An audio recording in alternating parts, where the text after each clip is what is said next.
పాపంతో మరణిస్తే పాతాళమేనని, అపరాధంతో కనుమూస్తే అగ్నిగుండమేనని, పాపంతో మరణిస్తే పాతాళమేనని,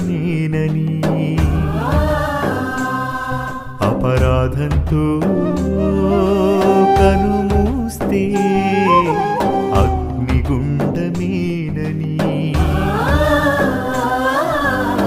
ప్రాణమిచ్చి పాపమంతా కడిగానుగా, వాక్యమిచ్చి హృదయ శుద్ధి చేశానుగా, పరిశుద్ధుడవై పరలోకం చూస్తావని, పరలోకం చేర్చుటకే వచ్చానుగా.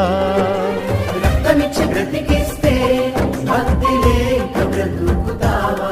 పరలోకాన్ని మరచి పాత బ్రతుకేస్తావా? రక్తమిచ్చి బ్రతికిస్తే భక్తి